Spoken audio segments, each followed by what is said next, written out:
Good morning students मु मानसी मिश्र MM classes को मो समस्त को स्वागत करुच्ची। आज आम अष्टम श्रेणी साहित्यिका बहिर तृतीय पद्य शिक्षा दीक्षार प्रश्न उत्तर लिखिबा।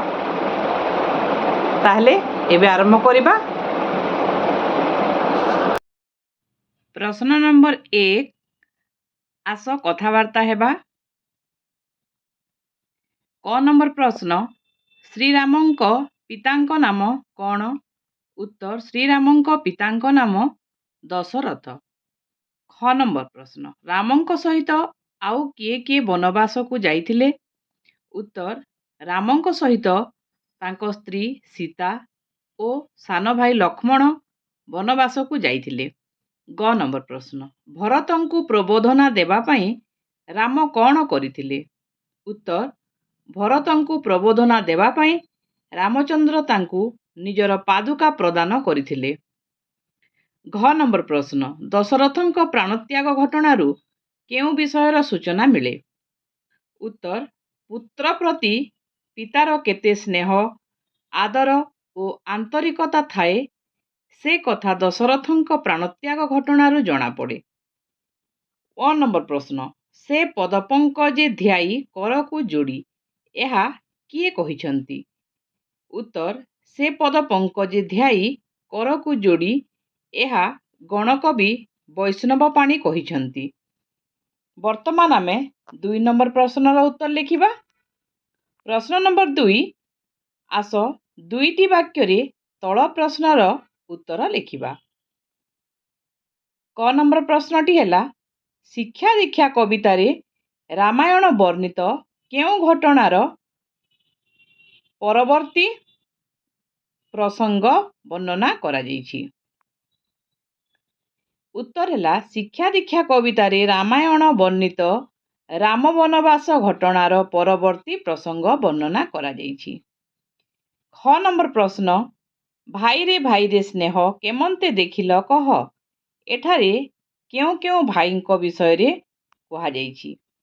ଭାଇରେ ଭାଇରେ ସ୍ନେହ କେମନ୍ତେ ଦେଖିଲ କହ? ଏହି ପ୍ରସଙ୍ଗରେ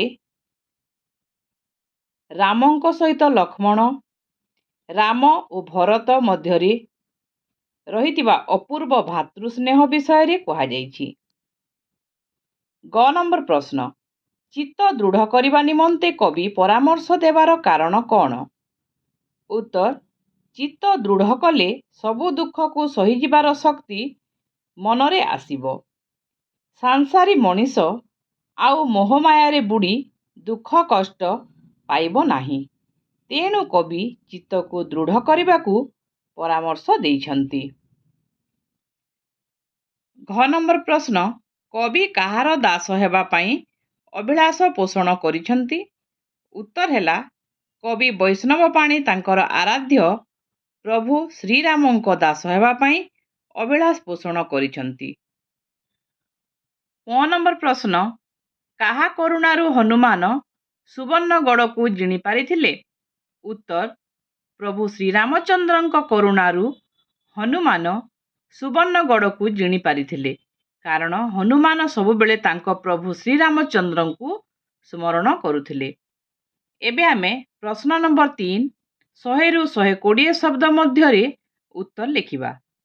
କ ନମ୍ବର ପ୍ରଶ୍ନଟି ହେଲା ଶିକ୍ଷା ଦୀକ୍ଷା କବିତାରୁ ଆମର ଯାହା ଯାହା ଶିକ୍ଷା କରିବାର ଅଛି ବର୍ଣ୍ଣନା କରି ଲେଖିବା। ଉତ୍ତର ଶିକ୍ଷା ଦୀକ୍ଷା କବିତାଟି ଗଣକବି ବୈଷ୍ଣବ ପାଣିଙ୍କ ରଚିତ ରାମ ବନବାସ ଗୀତିନାଟ୍ୟର ଅଂଶ ବିଶେଷ। ଏଠାରେ କବି ପୌରାଣିକ କଥାବସ୍ତୁ ଉପସ୍ଥାପନ କରିବାକୁ ଯାଇ ସମାଜକୁ ସୁସ୍ଥ ସୁନ୍ଦର ହେବା ପାଇଁ ପରାମର୍ଶ ଦେଇଛନ୍ତି। ସେ ଏଠାରେ ବିଭିନ୍ନ ଉଦାହରଣ ମାଧ୍ୟମରେ ଦେଇଥିବା ଶିକ୍ଷାକୁ ଆହୁରି ପ୍ରାଞ୍ଜଳ ଓ ସ୍ପଷ୍ଟ କରିଛନ୍ତି। ଉକ୍ତ କବିତାରେ କବି ପ୍ରସଙ୍ଗ କ୍ରମେ ପିତୃଭକ୍ତି ଭାତୃସ୍ନେହ ଶେଷରେ ମୋହମାୟାର ବନ୍ଧନରେ ବାନ୍ଧି ହୋଇଥିବା ମଣିଷକୁ ଚେତାବନୀ ଶୁଣାଇଛନ୍ତି। ଅଯୋଧ୍ୟାର ରାଜା ଭାବରେ ରାମଚନ୍ଦ୍ରଙ୍କର ରାଜ୍ୟାଭିଷେକ ଆୟୋଜନ ବେଳେ ମନ୍ଥରାର କୁମନ୍ତ୍ରଣାରେ ପଡ଼ି ରାଣୀ କୈକେୟୀ ଦଶରଥଙ୍କୁ 2ଟି ବର ମାଗିଥିଲେ ଯେ ତାଙ୍କ ପୁଅ ଭରତ ଅଯୋଧ୍ୟାର ରାଜା ହେବ ଏବଂ ରାମଚନ୍ଦ୍ର 14 ବର୍ଷ ପାଇଁ ବନବାସ ଯିବ।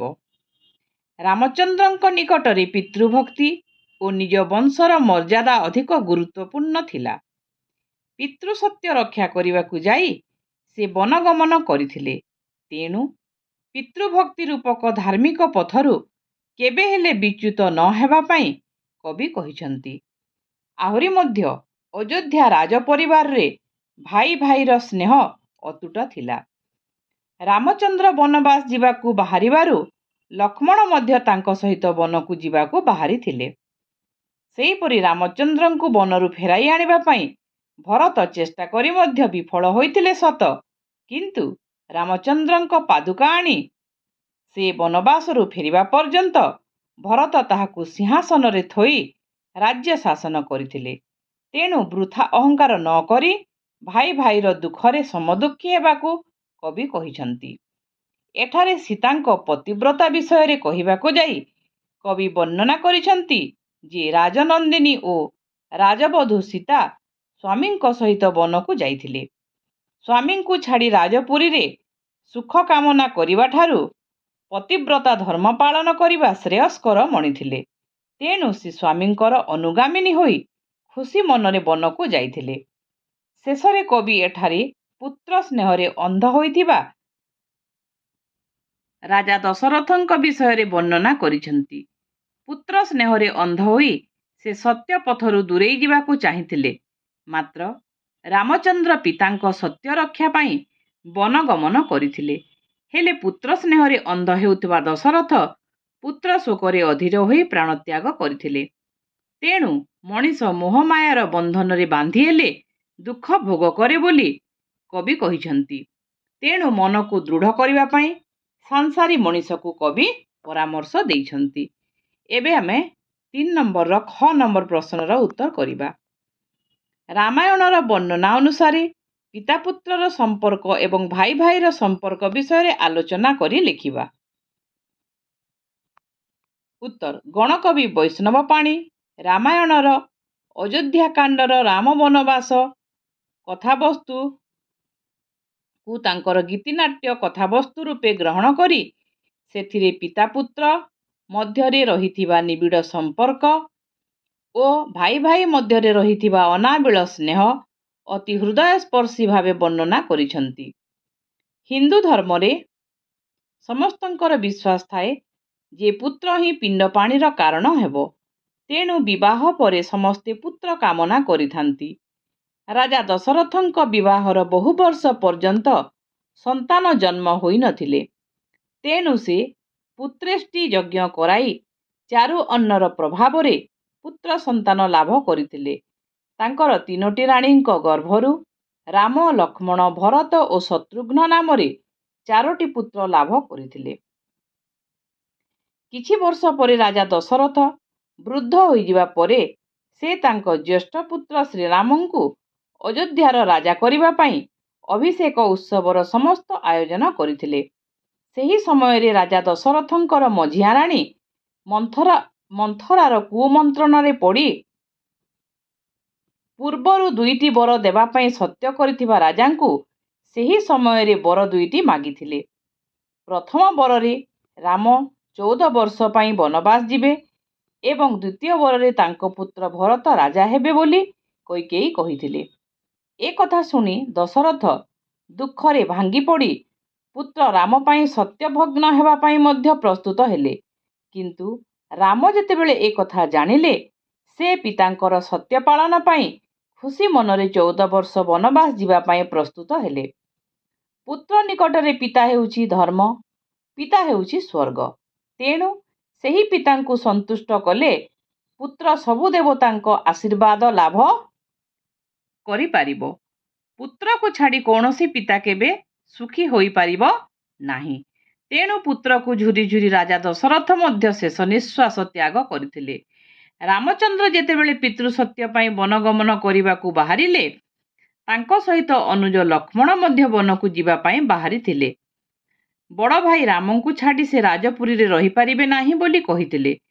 ଏସବୁ ଘଟଣା ସମୟରେ ଭରତ ମାମୁଁ ଘରେ ଥିଲେ। ତେଣୁ ସେଠାରୁ ଫେରି ସେ ଯେତେବେଳେ ରାମଙ୍କ ବନବାସ ଯିବା କଥା ଜାଣିଲେ, ସେ ରାମଙ୍କୁ ବନରୁ ଫେରାଇ ଆଣିବାକୁ ଯାଇଥିଲେ। ଅଯୋଧ୍ୟା ଫେରିବା ପାଇଁ ଭରତ ରାମଚନ୍ଦ୍ରଙ୍କୁ ବହୁତ ଅନୁରୋଧ କଲେ ମଧ୍ୟ ପିତୃସତ୍ୟ ପାଳନ କରିବା ତାଙ୍କର ପ୍ରଥମ କର୍ତ୍ତବ୍ୟ ବୋଲି ରାମଚନ୍ଦ୍ର କହିଥିଲେ। ତଥାପି ନିଜ ସାନ ଭାଇ ପ୍ରତି ତାଙ୍କର ସ୍ନେହ ଥିବାରୁ ସେ ନିଜର ପାଦୁକା ଭରତଙ୍କୁ ଦେଇ ଅଯୋଧ୍ୟାକୁ ପଠାଇଥିଲେ। ଅଯୋଧ୍ୟାର ସିଂହାସନରେ ରାମଙ୍କ ପାଦୁକା ଦୁଇଟିକୁ ଥୋଇ ଭରତ ମଧ୍ୟ ସନ୍ନ୍ୟାସୀ ପରି 14 ବର୍ଷ ରାଜ୍ୟ ଶାସନ କରିଥିଲେ। ଏଠାରେ ଭାତୃଭାବକୁ ବଜାୟ ରଖିବା ପାଇଁ ମନରୁ ଅହଙ୍କାର ଦୂରେଇ ଦେବାକୁ କବି ପରାମର୍ଶ ଦେଇଛନ୍ତି। ପିଲାମାନେ, ଆଜି ଆମେ ଆମର ଏହି ପ୍ରଶ୍ନ ଉତ୍ତର କାର୍ଯ୍ୟକ୍ରମକୁ ଏଇଠି ରଖିବା। ଆସନ୍ତା କ୍ଲାସରେ ଏହାର ବାକି ଥିବା ପ୍ରଶ୍ନ ଗୁଡ଼ିକର ଉତ୍ତର ଆମେ ଲେଖିବା। ତାହେଲେ ଆଜି ପର୍ଯ୍ୟନ୍ତ ଯେଉଁମାନେ ମୋ ଚ୍ୟାନେଲକୁ ସବସ୍କ୍ରାଇବ୍ କରିନାହଁ, ଶୀଘ୍ର ସବସ୍କ୍ରାଇବ୍ କରିନେବ ଏବଂ ପାଖରେ ଥିବା ବେଲ୍ ଆଇକନ୍କୁ ମଧ୍ୟ ପ୍ରେସ୍ କରିଦେବ, ଯାହାଫଳରେ ମୋର ସବୁ ଭିଡ଼ିଓର ନୋଟିଫିକେସନ୍ ତୁମମାନଙ୍କ ପାଖକୁ ପହଞ୍ଚିଯିବ। ତାହେଲେ ଆଜି ପାଇଁ ଏତିକି।